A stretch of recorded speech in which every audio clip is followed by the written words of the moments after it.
बच्चों, let's read the question. The question says which one of the following is not a method of in situ conservation of biodiversity.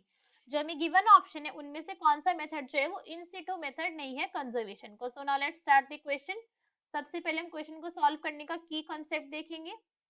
की concept क्या है हमारा कि हमें पहले पता होना चाहिए कि इन सीटू कंजर्वेशन बायोडाइवर्सिटी का होता क्या है. पहले तो हमें यही पता होना चाहिए, तभी हम बता सकते हैं कि कौन सा उसके अंदर से मेथड है या फिर नहीं है.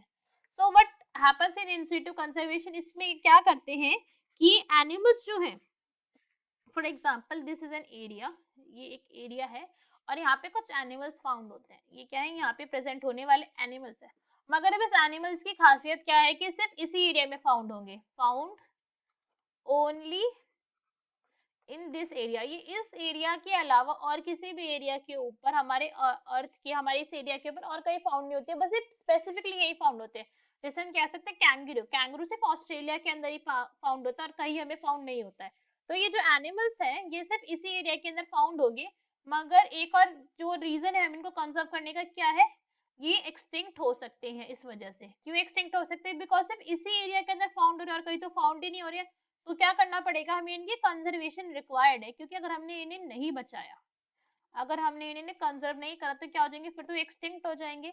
तो उनको हम क्या करते हैं, इनकी कंजर्वेशन करने के लिए क्या करते हैं, जो हमारा एरिया है कंप्लीट एरिया, इसे हम बना देते हैं डिफरेंट रीजन के अंदर में इन्हें कन्वर्ट कर देते हैं. For example first is biosphere reserve.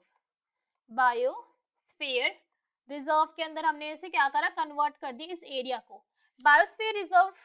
Next होता है हमारा क्या, wild sacred groups. Sacred group के अंदर कन्वर्ट कर सकते हैं. और हम इसे कन्वर्ट कर सकते हैं वाइल्ड लाइफ सेंचुरीज के अंदर भी, वाइल्ड लाइफ सेंचुरीज.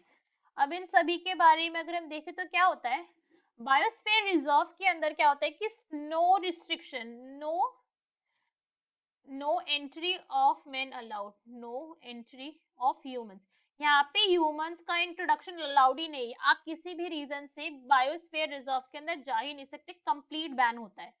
अब आते हैं फिर हमारे स्केर्ड ग्रुप. स्केर्ड से हम नाम से पता चल रहा है कि ये क्या है, अपने आप में इनको वर्शिप करा जाता है. तो सेक्रेड ग्रुप्स कौन से ग्रुप्स होते हैं, ये ऐसे रीजन है जिनकी जो है अपने आप में पूजा करने लायक है, मतलब ये वर्शिपेबल है. तो गवर्नमेंट क्या करती है, ऐसे रीजन को, जो रीजन क्या है सेक्रेड ग्रुप्स है, तो जो वहां पे प्रेजेंट होने वाले नोमैड्स होते हैं, जो इस एरिया में प्रेजेंट नोमैड्स है, उन्हीं को ये रीजन दे देती है. For what purpose, for conservation purpose, कि आप इस एरिया की रक्षा करो, आप इस एरिया को संभालो, बिकॉज आप इसकी पूजा करते हो.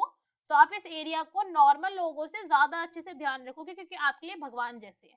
राइट. नेक्स्ट ऑप्शन क्या है हमारा, नेक्स्ट ऑप्शन है वाइल्ड लाइफ सेंचुरी.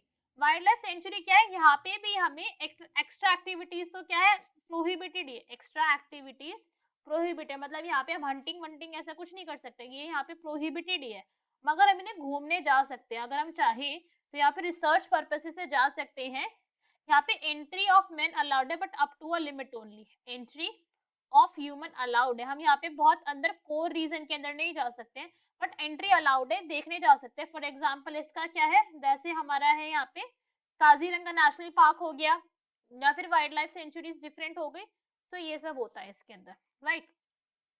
तो अगर हम इस ऑप्शन में से देखें तो गिवन ऑप्शन में से कौन सा ऐसा रिजर्व नहीं है, that is botanical garden. Botanical garden क्या है, ये एक C2 मेथड है कंजर्वेशन का. कैसा मेथड है, एक C2 मेथड है. यहाँ पे हम क्या करते हैं, स्पीशीज को किसी और रीजन के अंदर जाकर इंट्रोड्यूस कर देते हैं उनकी कंजर्वेशन के लिए. कंजर्वेशन के लिए दूसरे एरिया में ले जाते हैं, उनके हैबिटेट से, उनके नेचुरल हैबिटेट से ट्रांसफर कर देते हैं हम उन्हें. Right. So from this what we can say that D is our correct answer. Hope you understood it well. Best of luck. Thank you.